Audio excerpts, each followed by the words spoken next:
ଆଜି ଆମେ ଶୁଣିବା ଭରତଙ୍କ ବିଷୟରେ।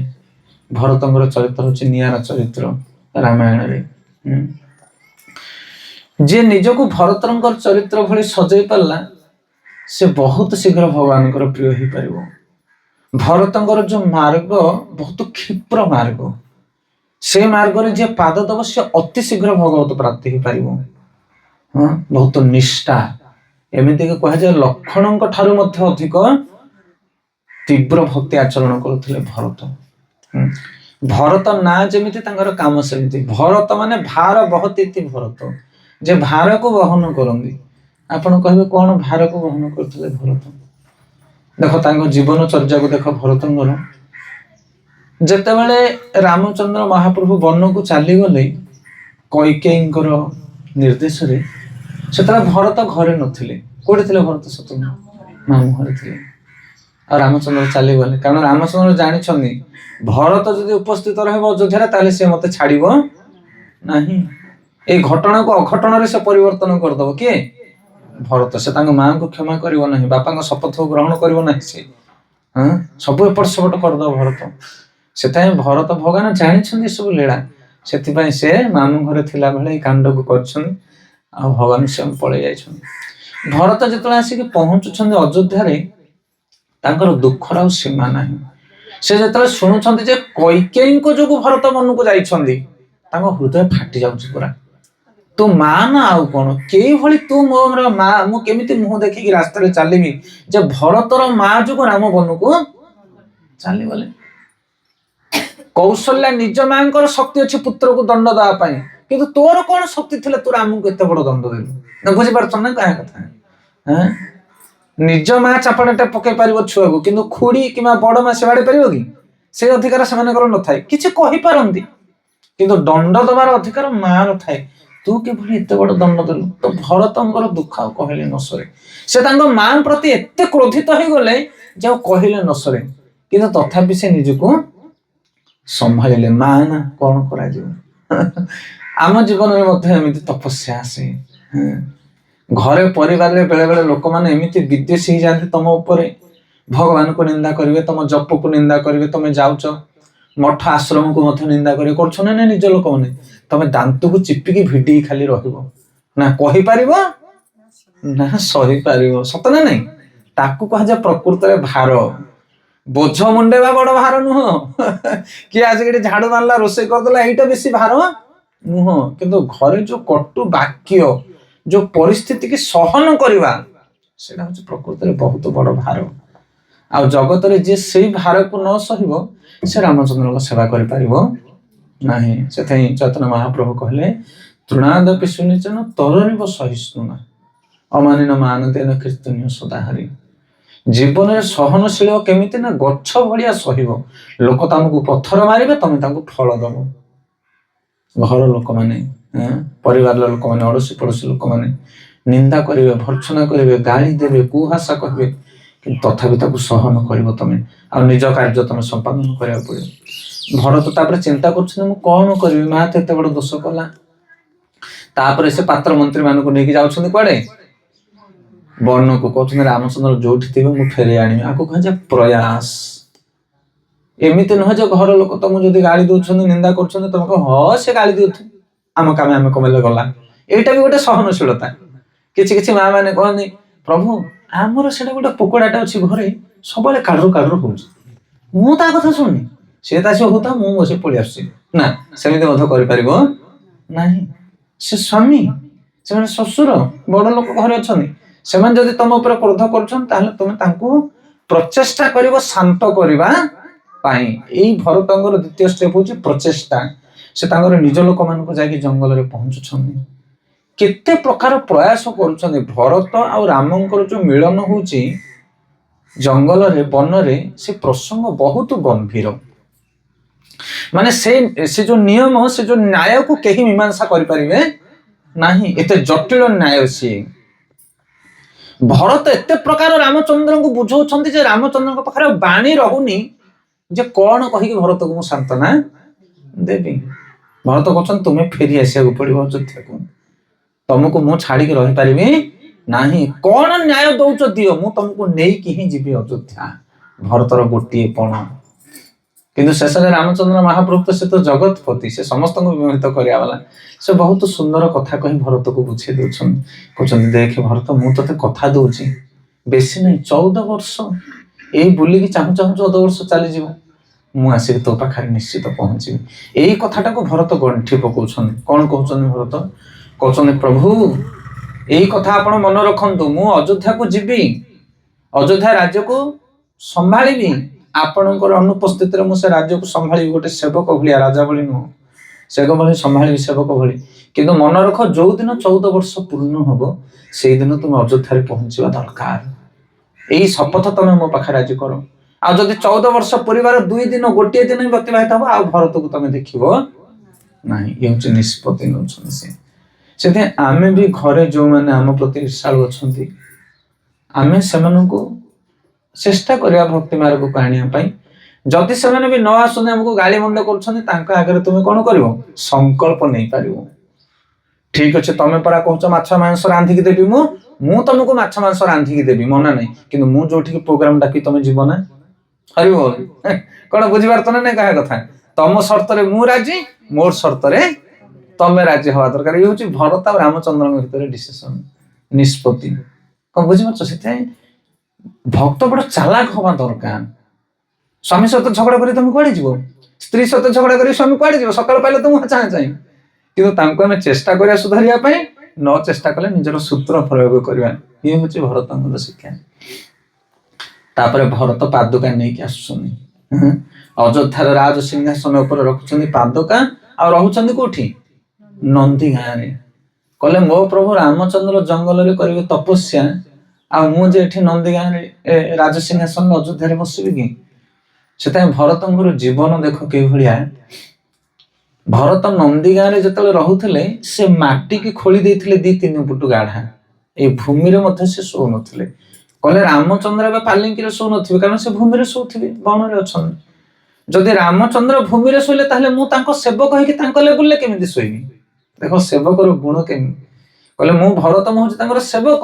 ସେଥିପାଇଁ ରାମଚନ୍ଦ୍ର ଯଦି ଭୂମିରେ ଶୋଇଲେ, ଭୂମିର ତଳେ ମୁଁ ଶୋଇବା ଦରକାର। ଭୂମିକି ଖୋଳିକି ଗୋଟେ 3-4 ଫୁଟ ଗାଢା କଲେ, ଆଉ ସେ ଗାଢା ତଳେ ଯାଇକି ଶୁଅନ୍ତି। କିଏ? ଭରତ। ଜଟା ବକଳ ଧାରଣ କରିକି ରହିଥାନ୍ତି। ରାମଚନ୍ଦ୍ର ବନବାସୀ ହେଇ ଯେମିତି ରୂପ, ଯେମିତି ବ୍ୟବହାର, ଯେମିତି ଖାଦ୍ୟ, ଯେମିତି ଦିନଚର୍ଯ୍ୟା, ଭରତ ମଧ୍ୟ ସେଭଳି ଦିନଚର୍ଯ୍ୟା ତାଙ୍କର ଧାରଣ କଲେ। ଦେଖ ଏକାଦଶୀରେ ତ ସମସ୍ତେ ଉପବାସ କରିବେ, କିନ୍ତୁ ଦ୍ୱାଦଶୀରେ କିଏ ଉପବାସ କରିପାରିବ କି? ଦ୍ୱାଦଶୀ ମାନେ ପେଟ ଜଳୁଥିବ, ସକାଳ ପାଇଲା ମାତ୍ରେ କହିବ କଣ ଖାଇବି। କିନ୍ତୁ ଭରତ ଏମିତି ଲୋକ ଯେ ଦ୍ୱାଦଶୀରେ ମଧ୍ୟ ଉପବାସ କରନ୍ତି। ମାନେ ରାମଚନ୍ଦ୍ରଙ୍କୁ ତ ଲାଗିଥିଲା ତାଙ୍କୁ ସେ ପିତୃସତ୍ୟ ପାଳନ କରିବା ପାଇଁ ବନକୁ ଗଲେ, କିନ୍ତୁ ଭରତଙ୍କ ପାଇଁ ତ କିଛି ନିୟମ ନଥିଲା। ସିଏ ତ ଘରେ ଆରାମସେ ଅଯୋଧ୍ୟାରେ ରହିପାରିଥାନ୍ତେ, କିନ୍ତୁ ଅଯୋଧ୍ୟାର ସୁବିଧା ଥାଇକି ମଧ୍ୟ ସିଏ କଣ କରୁଛନ୍ତି ନା ବନବାସୀ ଭଳି ଜୀବନ ନିର୍ବାହ କରୁଛନ୍ତି। ଆକୁ କୁହାଯାଏ ଭକ୍ତି। ଆମ ଘରେ ସବୁ ପ୍ରକାର ସୁବିଧା ଥିବ ଖାଇବା ପିଇବା ପାଇଁ, କିନ୍ତୁ ଆମେ ଆମ ପାଇଁ ଯାହା ଅନୁକୂଳ ସେଟାକୁ ଆମେ ଗ୍ରହଣ କରିବା। ଭକ୍ତ ସବୁବେଳେ ନିଜ ସ୍ଥିତିକୁ ଦେଖିକି ଗ୍ରହଣ କରେ। ଅନୁକୂଲ୍ୟସ୍ୟ ସଂକଳ୍ପ, ପ୍ରତିକୂଲ୍ୟସ୍ୟ ବର୍ଜନ। ଯୋଉଟା ଆମ ପାଇଁ ଅନୁକୂଳ ନୁହଁ ତାକୁ ଆମେ ଗ୍ରହଣ କରିବାନି। ଏବେ ଆମେ ସକାଳ ପାଇଲେ ଯାଉଛୁ ପ୍ରୋଗ୍ରାମ, ପ୍ରତିଦିନ ପ୍ରୋଗ୍ରାମ। ଆଉ ପ୍ରୋଗ୍ରାମକୁ ଯିବ ମାନେ କଣ? ପନିର ପକୋଡା, କ୍ଷୀରି, ପୁରୀ ସବୁଠି। ହରି ବୋଲ। ଖାଲି ଖାଇବା ପାଇଁ ତମର ଶକ୍ତି ଥିବା ଦରକାର। ଆଉ ଯଦି ସେଭଳି ପ୍ରୋଗ୍ରାମରେ ପ୍ରତିଦିନ ତମେ ମହାପ୍ରସାଦ ଖାଇବ, ତାହେଲେ ଅବସ୍ଥା 12 ବାଜିଯିବ। ସେଥିପାଇଁ ଆମେ ବିଚାର କରିବାକୁ ପଡିବ ମୋ ପାଇଁ କଣ ଅନୁକୂଳ, ସେଟାକୁ ଆମେ ଗ୍ରହଣ କରିବାକୁ ପଡିବ। ତ ଭରତ ଅଯୋଧ୍ୟାରେ ରହୁଥିଲେ, କିନ୍ତୁ ବନବାସୀ ଭଳି ଜୀବନ ନିର୍ବାହ କରୁଥିଲେ। ଆମେ ବହୁତ ସନ୍ନ୍ୟାସୀ ମହାରାଜ ମାନଙ୍କୁ ଦେଖିଛୁ, ପ୍ରୋଗ୍ରାମ ଯେତେବେଳେ ହବ ବହୁତ ବଢିଆ ସବୁ ରୋଷେଇବାସ ସବୁ କିଛି ହବ, କିନ୍ତୁ ମହାରାଜ ସିଜା, ସନ୍ତୁଳା ଏଇସବୁ ଜିନିଷ ଭୋଜନ କରିବେ, କିନ୍ତୁ ଅନ୍ୟମାନେ 56 ଭୋଗ ଖାଉଥିବେ, ସାଧାରଣ ଲୋକମାନେ। ସେଥିପାଇଁ ଆମେ ସାଧୁ ଭଳି ଜୀବନ ନିର୍ବାହ କରିବା, ଜଗତ କେମିତି ହଉଛି ହଉ। ଅଯୋଧ୍ୟାର ଅଧିବାସୀ ମାନେ, ଅଯୋଧ୍ୟାର ଲୋକମାନେ ମହା ଆନନ୍ଦରେ ରହୁଥିଲେ। ଯଦିଓ ରାମଙ୍କର ବିହୁନରେ ଦୁଃଖ ଥିଲା, କିନ୍ତୁ ଭରତ ଯେତିକି ଦୁଃଖରେ ଥିଲେ ଅଯୋଧ୍ୟାରେ, ସେତିକି ଦୁଃଖ ଆଉ କାହା ପାଖରେ ନଥିଲା। ଦେଖ ଦଶରଥ ମହାରାଜ କାନ୍ଦୁଥିଲେ, ରାମଙ୍କର ବିରହରେ ଦଶରଥ ମହାରାଜ କାନ୍ଦୁଥିଲେ, ପ୍ରାଣ ଚାଲିଗଲା, କିନ୍ତୁ କାନ୍ଦିବା ପାଇଁ ତାଙ୍କୁ ଗୋଟେ ରୁମ ମିଳିଥିଲା। ନା ବୁଝିପାରୁଛ ନା କହିବା କଥା? କମ ସେ କମ କାନ୍ଦିବା ପାଇଁ ତାଙ୍କୁ ଗୋଟେ ଅବସର ଥିଲା। କାହାକୁ? ଦଶରଥ ମହାରାଜଙ୍କୁ। କିନ୍ତୁ ଭରତ କାନ୍ଦିବା ପାଇଁ ତାଙ୍କୁ ଅବସର ନଥିଲା। କାହିଁକି? କାରଣ ପୁରା ରାଜକାର୍ଯ୍ୟ ଥିଲା ତାଙ୍କ ଉପରେ। ଯୋଉ କହନ୍ତିନି ଆଖିର ଲୁହକୁ ଭିତରେ ଚିପିକି ହସି ହସିକିରି ସେବା କିଏ କରିପାରିବ ଏ ଜଗତରେ? ସେ ହଉଛି ଭରତ। ଦଶରଥ ମହାରାଜ କାନ୍ଦୁଥିଲେ କି ନାଇଁ? କାରଣ ସେ ହା ରାମ ହେଇକି କାନ୍ଦୁଥିଲେ। ତାଙ୍କୁ କାନ୍ଦିବା ପାଇଁ ଗୋଟେ ସମୟ ଥିଲା, ଅବସର ଥିଲା। କିନ୍ତୁ ଭରତଙ୍କର ହୃଦୟ ଏମିତି, ଆଖିରେ ସିନା ଲୁହ ଥିଲା କିନ୍ତୁ ସେ ଲୁହ ତଳକୁ ବାହାରୁ ନଥିଲା। ହୃଦୟରେ ସିନା କୋହ ଥିଲା, ସେ କୋହକୁ ଚାପିକି ସିଏ ରାଜ୍ୟ କାର୍ଯ୍ୟ ସମ୍ଭାଳୁଥିଲେ। କାରଣ ଦାୟିତ୍ୱ ଅଛି ନା। ଅଯୋଧ୍ୟାର ନରପତି ଏବେ ନାହାନ୍ତି। ଅଯୋଧ୍ୟାର ପୁରା ରାଜ କାର୍ଯ୍ୟ କାହା ଉପରେ? ଭରତ ଉପରେ। ଏଇ ସେବା କିଏ କରିବ? ଏ ସେବା କିଏ କରିବ? ସେଥିପାଇଁ ଏଭଳି ସେବା ମିଳିବା, ଏଭଳି ସେବକ ଏ ଜଗତରେ ହଉଛି ବିରଳ। ଏଇଭଳି ସେବକ ମାନେ ହିଁ ସଂସ୍ଥାକୁ ସ୍ଥାପନ କରନ୍ତି। ଏଇଭଳି ସେବକ ମାନେ, ଯେମିତି ଆମର ପୂର୍ବପୁରୁଷ ମାନଙ୍କୁ ଦେଖେ, ପୂର୍ବ ଭକ୍ତ ମାନଙ୍କୁ, ଗୁରୁ ପରମ୍ପରାରେ ଆସୁଥିବା ସାଧୁ ସନ୍ଥ ମାନଙ୍କୁ ଦେଖେ, ସେମାନଙ୍କ ଜୀବନରେ ଏମିତି ଘଟିଛି। ଚୈତନ୍ୟ ମହାପ୍ରଭୁ ଯେତେବେଳେ ଶ୍ରୀବାସ ଅଙ୍ଗନରେ ନୃତ୍ୟ କରୁଥିଲେ, ଶ୍ରୀବାସର ପୁଅ ମରିକି ଶୋଇଛି, ମରିଯାଇଛି ଶ୍ରୀବାସଙ୍କର ପୁଅ। ଯେତେବେଳେ କାନ୍ଦିବା ପାଇଁ ଚେଷ୍ଟା କରୁଛନ୍ତି ତାଙ୍କର ପତ୍ନୀ ଏବଂ ଅନ୍ୟ ପରିବାର ଲୋକମାନେ, ଶ୍ରୀବାସ କହୁଛନ୍ତି ପାଟି ବନ୍ଦ କର, କେହି କାନ୍ଦିବ ନାହିଁ। କାରଣ ମହାପ୍ରଭୁଙ୍କର କୀର୍ତ୍ତନ ହଉଛି, ଏଥିରେ ଯେମିତି ବାଧା ସୃଷ୍ଟି ନ ହୁଏ। ପରିସ୍ଥିତି କି ଦେଖ।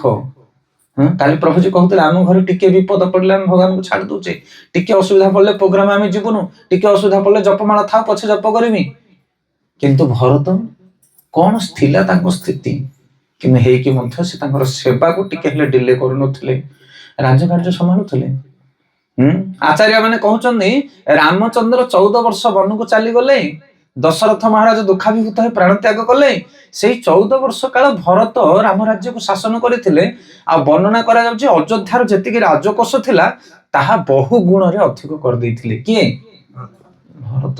ତା ମାନେ ରାଜ୍ୟ କାର୍ଯ୍ୟରେ ମଧ୍ୟ ଟିକେ ହେଲେ ଢିଲା ନଥିଲା। ପରଫେକ୍ଟ ରାଜ୍ୟ କାର୍ଯ୍ୟ କରୁଥିଲେ। ମାନେ ଏତେ ନିପୁଣ, ଏତେ ଦକ୍ଷତାର ସହିତ କରିଥିଲେ ଯେ ଯେମିତି ଜଣେ ରାଜା ନାହିଁ ବୋଲି କେହି ଅନୁଭବ କରୁନଥିଲେ। ବିଚାର କରନ୍ତୁ, ଇଏ ଛୋଟିଆ କଥା ନୁହଁ। ଏଇ ସବୁ ଜିନିଷକୁ ଆମ ଜୀବନରେ ଯଦି ଶିକ୍ଷା କରିବା, ତାହେଲେ ଆମେ ଭକ୍ତିରେ ଆଗକୁ ବଢିବା। ଭକ୍ତି ମାର୍ଗଟା ଏତେ ସରଳ ନୁହଁ। ସେଇଥିପାଇଁ ଶାସ୍ତ୍ର ଅଧ୍ୟୟନ କରିବା ଦରକାର। ଭଗବାନଙ୍କର ସେବକ ମାନଙ୍କ ଚରିତ୍ରକୁ ପଢିବା ଦରକାର। ଭରତକୁ ଯୋଉମାନେ ଦେଖୁଥିଲେ ଅଯୋଧ୍ୟାରେ, ସେମାନେ ମୁହଁ ବୁଲେଇକି ପଳଉଥିଲେ। କଣ ପାଇଁ? କାରଣ ଏଇ ଭରତ ଯୋଗୁଁ ରାମ ବନକୁ ଯାଇଛନ୍ତି। କାରଣ କୈକେୟୀ କାହା ପାଇଁ ମାଗିଥିଲେ ରାଜ୍ୟ? ଭରତଙ୍କ ପାଇଁ। କୈକେୟୀ ସିନା ଅପରାଧଟା କଲେ, କିନ୍ତୁ ନାଁଟା କାହାର ହେଲା? ଭରତର। ଭରତ ରାଜା ହବ ବୋଲି ରାମ ବନକୁ ଗଲେ। ଜଗତ ନିନ୍ଦା ଗାଇଲା ଭରତଙ୍କର, ଆଉ ସବୁ ନିନ୍ଦାକୁ ସହନ କରୁଥିଲେ, କିନ୍ତୁ ରାମ ରାଜ୍ୟକୁ ଚଳଉଥିଲେ। ଏ ଛୋଟିଆ କଥା ନୁହଁ। ସେଥିପାଇଁ ପୁରା ରାମାୟଣ ଭିତରେ ଭରତଙ୍କର ଯୋଉ ଚରିତ୍ର, ସେ ଚରିତ୍ରକୁ କେହି ନିଭେଇ ପାରିବେ ନାହିଁ। ସମସ୍ତ ଭାରକୁ ସେ ବହନ କରୁଛନ୍ତି ଭରତ। ଲୋକ ସମାଜରେ ମୁହଁ ଟେକିକି ଭରତ ଚାଲି ପାରୁନଥିଲେ, କିନ୍ତୁ ତଥାପି ତାଙ୍କ କାର୍ଯ୍ୟକୁ ସେ ସମ୍ପାଦନ କରୁଥିଲେ। ତାପରେ ଶେଷରେ 14 ବର୍ଷ ଅତିବାହିତ ହେଲା ପରେ ରାମଚନ୍ଦ୍ର ଫେରୁଛନ୍ତି ଅଯୋଧ୍ୟାକୁ। ଅଯୋଧ୍ୟାକୁ ଯେତେବେଳେ ରାମଚନ୍ଦ୍ର ଫେରୁଛନ୍ତି, ସେ କଣ କରୁଛନ୍ତି? ଭରତର ଗୁଣକୁ ପ୍ରକାଶ କରିବା ପାଇଁ, ଭରତ ପ୍ରକୃତରେ କେତେ ମହାନ, କାରଣ ତାଙ୍କୁ କେହି ବୁଝି ନଥିଲେ ନା। ଦେଖ, ତାଙ୍କ ପାଖରେ ଥିଲେ ବିଭୀଷଣ ଆଉ ଲଙ୍କାର ସବୁ ସେନାମାନେ। କାରଣ ରାବଣ ମରିଗଲା ପରେ ରାମଙ୍କ ସହିତ ବିଭୀଷଣ ବି ଆସିଛି, ସେନାମାନେ ବି ଆସିଛନ୍ତି। ବାଳିକୁ ବଦ୍ଧ କଲା ପରେ ସୁଗ୍ରୀବ ହେଇଛି କିସ୍କିନ୍ଧାର ରାଜା। ସେଥିପାଇଁ କିସ୍କିନ୍ଧାର ସବୁ ବାନର ସେନାମାନେ ଆଉ ସୁଗ୍ରୀବ, ବାଳି, ଏମାନେ ମଧ୍ୟ ସବୁ, ସୁଗ୍ରୀବ ଆଉ ଅଙ୍ଗଦ, ଏମାନେ ସବୁ ଆସିଛନ୍ତି। ଅଯୋଧ୍ୟାରେ ଲଙ୍କାର ସୈନ୍ୟ ସାମନ୍ତ, କିସ୍କିନ୍ଧାର ସୈନ୍ୟ ସାମନ୍ତ, ରାଜ ପାରିଷଦ, ଅଯୋଧ୍ୟାରେ ସବୁ ପୂର୍ଣ୍ଣ ହେଇଯାଇଛନ୍ତି ଲୋକମାନେ। ରାମଙ୍କ ପଛରେ ସମସ୍ତେ ଆସିଛନ୍ତି। ଆଉ କୋଉଥିରେ ଆସିଛନ୍ତି ଜାଣିଛ? କୋଉଥିରେ? ପୁଷ୍ପକ ବିମାନରେ। ପୁଷ୍ପକ ବିମାନର ଏମିତି ଶକ୍ତି, 1000 ଲୋକ ଛାଡିକି 5000 ଲୋକ ବସିଲେ ମଧ୍ୟ ସେ ବିମାନ ରେଡି। 2 ଜଣ ବସିଲେ ସିଏ ବାଇକ ଭଳିଆ ହବ, 4 ଜଣ ବସିଲେ ଅଟୋ ଭଳିଆ ହବ, 10 ଜଣ ବସିଲେ ବସ୍ ଭଳିଆ ହବ, 50 ଜଣ ବସିଲେ ଫ୍ଲାଇଟ ଭଳିଆ ହବ। ଆଉ 1000 ଲୋକ ବସିଲେ ତା ଭଳିଆ ସେ ଯାନ ହବ। ସେ ଶକ୍ତି ତାର। ଆଜିକାଲି କି ଯାନ ଆମ ପାଖରେ ଅଛି? ତ ପୁଷ୍ପକ ବିମାନରେ ବସି ସମସ୍ତେ ଯେତେବେଳେ ଅଯୋଧ୍ୟାକୁ ଆସୁଛନ୍ତି, ରାମଚନ୍ଦ୍ର ମହାପ୍ରଭୁ ଅଯୋଧ୍ୟା ପୂର୍ବରୁ ରଖି ଦଉଛନ୍ତି ପୁଷ୍ପକକୁ। କଣ ପାଇଁ ରଖୁଛନ୍ତି? କାରଣ ଭରତଙ୍କର ଗୁଣକୁ ପ୍ରକାଶ କରିବା ପାଇଁ, କି ଭରତ ପ୍ରକୃତରେ କେତେ ଭଲ ପାଏ ମତେ। କାରଣ ଏମାନେ ତ ଜାଣିନଥିଲେ ନା କିଏ କିସ୍କିନ୍ଧାର ଲୋକମାନେ। ବାନର ସେନା ଜାଣିନାହାନ୍ତି ଭରତକୁ, ଦେଖିଛନ୍ତି କି? ଲକ୍ଷ୍ମଣକୁ ଦେଖିଛନ୍ତି ନା? ଆଉ ବିଭୀଷଣ ଆଦି ଅସୁର ମାନେ ସେମାନେ ମଧ୍ୟ ଭରତକୁ ଦେଖି ନାହାନ୍ତି। ସେଥିପାଇଁ ଭରତର ଗୁଣ କଣ, ଭରତର ଚରିତ୍ର କେତେ ଉନ୍ନତ, ସେଇ ଜିନିଷଟାକୁ ସମସ୍ତଙ୍କୁ ଦର୍ଶିବା ପାଇଁ ରାମଚନ୍ଦ୍ର ଭରଦ୍ୱାଜ ଋଷିଙ୍କ ଆଶ୍ରମରେ ତାଙ୍କର ଗାଡିକି ଅଟକେଇ ଦଉଛନ୍ତି, ପୁଷ୍ପକ ବିମାନ ରହୁଛି। ଆଉ ହନୁମାନଙ୍କୁ ପଠଉଛନ୍ତି, କହୁଛନ୍ତି ହନୁମାନ ତମେ ଯାଇକି ଟିକେ ଭରତକୁ ଦେଖିକି ଆସିବ। ଏତେ ଦିନ 14 ବର୍ଷ କାଳ ଭରତ ରାଜୁତି କଲାଣି ଅଯୋଧ୍ୟାରେ, ଯଦି ତାର ଅଯୋଧ୍ୟା ପ୍ରତି ଆସକ୍ତି ହେଇଯାଇଥିବ ତାହେଲେ ଆମେ ଆଉ ସେ ଅଯୋଧ୍ୟାକୁ ଯିବାନି। ହେଲେ ରାମଚନ୍ଦ୍ରଙ୍କର ଗୁଣକୁ ଦେଖ। ତ ଯଦି ଆମର ଧନ ସମ୍ପତ୍ତି ଉପରେ, ଆମ ଘର ଉପରେ, ଆମ ମନ ଉପରେ ଆମର ଅଧିକାର ଅଛି, ତାହେଲେ ରାମଚନ୍ଦ୍ର ସେଟା ଗ୍ରହଣ କରିବେ ନାହିଁ। ତାକୁ କୁହାଯାଏ ସମର୍ପଣ ଭାବ। କଣ କୁହାଯାଏ ତାକୁ? ତ ଆମର ଧନ ଜନ ପୁତ୍ର ପତ୍ରୀ ଯାହା କିଛି ଅଛି ସବୁ କିଛି ଭଗବାନଙ୍କର, ଭଗବାନ ଆମକୁ ଦେଇଛନ୍ତି, କିନ୍ତୁ ଆମେ ନିଜର ବୋଲି ଭାବିକି ତାକୁ ମାଡି ବସିକି ରହିଛେ। ମୋର ବଳ, ମୋର ଶକ୍ତି, ମୁଁ ଯଦି ଟିକେ କୀର୍ତ୍ତନ କରିପାରୁଛି, ମୁଁ ଟିକେ ଭଲ ଗାଇ ପାରୁଛି ବୋଲେ ମୁଁ ନିଜର କ୍ରେଡିଟ ଦେଖଉଛି ନା ନାଇଁ? ଏ କଣ ତମର ଏଇ ଜାଗ ସବୁ? ତମର ଗାଇବା କହିବା ଶକ୍ତି ତମର ଅଛି? କାର ଏଇ ଜାଗ? ପ୍ରଭୁ ଦେଇଛନ୍ତି ତମକୁ, ଆଉ ତମେ ଛାତି ଫୁଲେଇକି ନିଜର ନିଜର ବୋଲି କହୁଛ। ତ ଯୋଉମାନେ ନିଜର ଧନ ପ୍ରତି, ନିଜର ବ୍ୟବହାର ପ୍ରତି, ନିଜର ଶକ୍ତି ସାମର୍ଥ୍ୟ ପ୍ରତି ଅହଙ୍କାର ହେଇଯାଆନ୍ତି, ତାକୁ ରାମଚନ୍ଦ୍ର ଗ୍ରହଣ କରନ୍ତି ନାହିଁ, ବା ସେଇ ଜିନିଷ ତାକୁ ରାମଙ୍କ ସେବାରେ ଲାଗେ ନାହିଁ। ତମେ ଯେତେ ବଡ ସେବା କରୁଛ କର, ଯଦି ଅଭିମାନ ରହିଲା ମୁଁ କରୁଛି ବୋଲି, ତାହେଲେ ସେଟା ଭଗବାନଙ୍କ ସେବାରେ ଲାଗିବ ନାହିଁ, ଭଗବାନ ସେଟାକୁ ଗ୍ରହଣ କରିବେ ନାହିଁ। ସେଥିପାଇଁ ସେବା ବରଂ ଅଳ୍ପ କର, କିନ୍ତୁ ଅଭିମାନ ନ ରହ। ବୁଝିପାରୁଛ କି ନାଇଁ? ଯଦି ଅଭିମାନ ରହିକି କଣ ବି ସେବା କରୁଛ, ପରିବା କାଟିବା ସମୟରେ ଯଦି ଭାବୁଛ ସବୁତିକ ପରିବା ପୁରା ମୁଁ କଟିଂ କଲି, ସରିଲା, ଆଉ ପ୍ରଭୁ ସେଟାକୁ ଗ୍ରହଣ କରିବେ ନାହିଁ, ଲିଷ୍ଟରୁ କଟିଯିବ ପରିବା କଟା ସେବାଟା। ଅଭିମାନ ଯଦି ରହିଲା, ମୁଁ ପୁରା ବାଣ୍ଟିଲି ସମସ୍ତଙ୍କୁ, ମୁଁ ପୁରା ରୋଷେଇ କଲି, ଯାହା ବି ଗୁଣ ଯଦି ତମେ କରିଥିବା କାମ ଉପରେ ଯଦି ତମର ଟିକେ ବି ଅଭିମାନ ଆସୁଛି, ତାହେଲେ ସେଟାକୁ ମହାପ୍ରଭୁ ଗ୍ରହଣ କରିବେ ନାହିଁ। କଳୁଷିତ ହେଇଗଲା ସେ ସେବା, କଳୁଷିତ ହେଇଗଲା। ସେଥିପାଇଁ ରାମଚନ୍ଦ୍ର ପଠଉଛନ୍ତି ହନୁମାନଙ୍କୁ, କହୁଛନ୍ତି ଯାଇକି ଦେଖ ଭରତର ଅଯୋଧ୍ୟା ପ୍ରତି ଆସକ୍ତି ଆସିଛି କି, ଯଦି ଆସିଥିବ ତାହେଲେ ଆମେ ଆଉ ଅଯୋଧ୍ୟା ଯିବାନି। ତ ହନୁମାନ ଯାଇକି ପହଞ୍ଚୁଛନ୍ତି ଭରତଙ୍କ ପାଖରେ। ଦେଖିଲା ସେ ଅଯୋଧ୍ୟାରେ କୋଉଠି ଅଛନ୍ତି? ନନ୍ଦୀ ଗାଁରେ। ଆଉ ନନ୍ଦୀ ଗାଁରେ ହନୁମାନଙ୍କୁ ଜଣା। କଣ ପାଇଁ ହନୁମାନଙ୍କୁ ଜଣା ଭରତ ନନ୍ଦୀ ଗାଁରେ ଅଛି ବୋଲି? କାରଣ ଯେତେବେଳେ ହନୁମାନ ଆସିଥିଲେ ଗନ୍ଧମାର୍ଦ୍ଦନ ପର୍ବତ ନେବା ପାଇଁ, ବାଟୁଳି ମାରିକି ଖସେଇ ଦେଇଥିଲେ ଭରତ। ସେ ପଡିଥିଲେ କୋଉଠି? ନନ୍ଦୀ ଗାଁ। ସେଟା ସିକ୍ରେଟ ଥିଲା, ସେଟା କେହି ଜାଣିନଥିଲେ ଏ କଥାଟା। କେତେବେଳେ ଜଣା ପଡିଲା ଜାଣିଛ? ଯେତେବେଳେ ଲବକୁଶ ରାମାୟଣ ଗାଇଲେ ରାଜସଭାରେ, ରାଜସଭାରେ ଯେତେବେଳେ ଲବକୁଶ ରାମାୟଣ ଗାଇଲେ, ସେତେବେଳେ ଗାଇ ଗାଇ ଯାଉ ଯାଉ ଏଇ କଥା ମଧ୍ୟ ପଡିଲା। ହନୁମାନ ଗନ୍ଧମାର୍ଦ୍ଦନ ପାଇଁ ଗଲା, ରାସ୍ତାରେ ଆସୁଥିଲା ବେଳେ ଭରତ ବାଟୁଳି ମାରିଲା, ସେ ତଳକୁ ଗଡି ପଡିଲା, କହିଲେ ସବୁ ଅନାଅନି ହେଲେ, କହିଲା ଏଇ କଥା ଆମେ ଜାଣୁ, ହନୁମାନ ତୁ ଗଳି ପଡିଥିଲୁ ସତରେ? କାରଣ ସେ ଏଇ କଥା ସିକ୍ରେଟ ଥିଲା ପୁରା। ଭରତ ପଚାରିଲା, ଭରତ ତୁମେ ହନୁମାନ ସହିତ ମିଶିଥିଲ? ନା ହଁ ମିଶିଥିଲୁ, କିନ୍ତୁ ଓପେନ ହେଇନଥିଲା କଥା। ଏଇ 2 ଜଣ ଯାକ କଥାବାର୍ତ୍ତା ହେଇଥିଲେ, ହନୁ ଆଉ କିଏ? ଭରତ। କହିଲେ ତୁ କାହାକୁ କହିବୁନି, ମୁଁ କାହାକୁ କହିବିନି। ଯେମିତି ବାଇକରେ ସାଙ୍ଗ 2 ଜଣ ଯାଉଥିବେ, ଯଦି ଗଳି ପଡିବେ ରାସ୍ତାରେ, କହିବେ କହିବୁନି କାହାକୁ ଆମେ ଗଳି ପଡିଲେ ବୋଲି, ଲୋକ କଣ କହିବେ? ସେଥିପାଇଁ ଭରତକୁ ହନୁମାନ କହୁଛନ୍ତି, ଆରେ ତୁମେ କିଏ?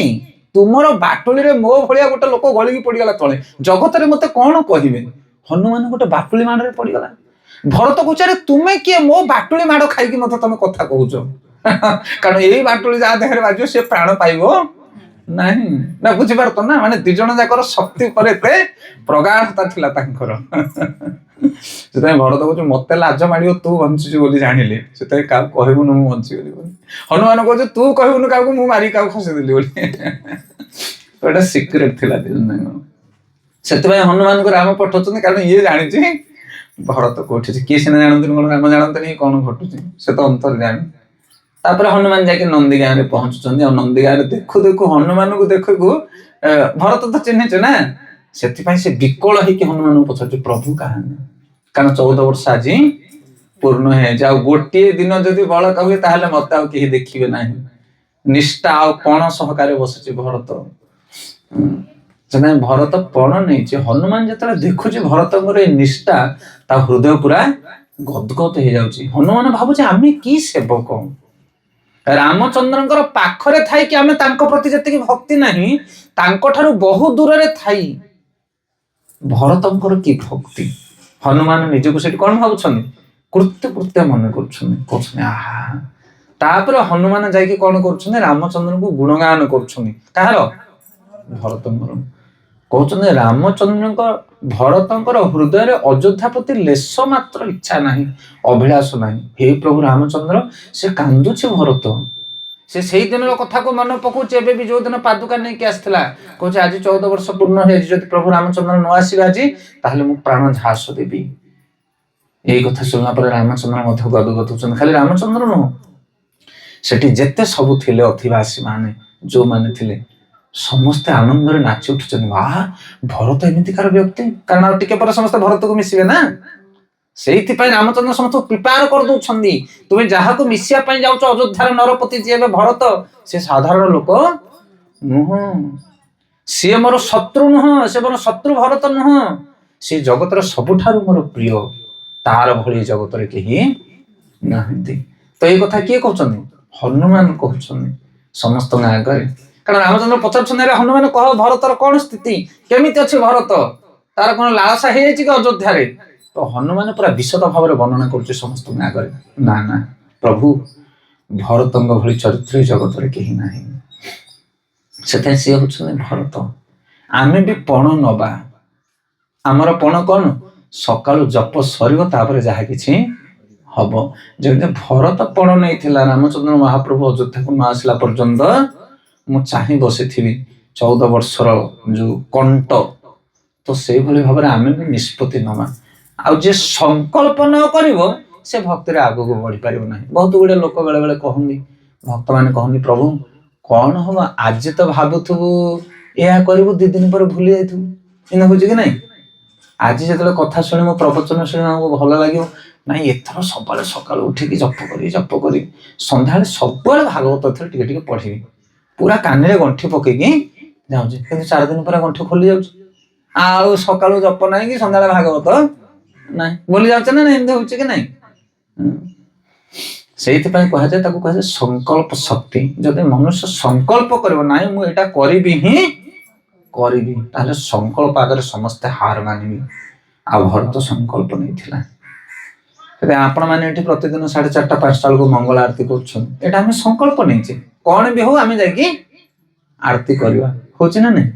କେତେ ଅସୁବିଧା ସୁବିଧା, ଭଲ ମନ୍ଦ, ଦେହ ପା ଇତ୍ୟାଦି ରହୁଛି, କିନ୍ତୁ ତଥାପି 4:30 5ଟା ବେଳେ ଏଠି ଘଣ୍ଟି ବାଜୁଛି। ତ ସେଇଭଳି ଭାବରେ ଭରତଙ୍କର ଚରିତ୍ର ହଉଛି ନିଆରା ଚରିତ୍ର।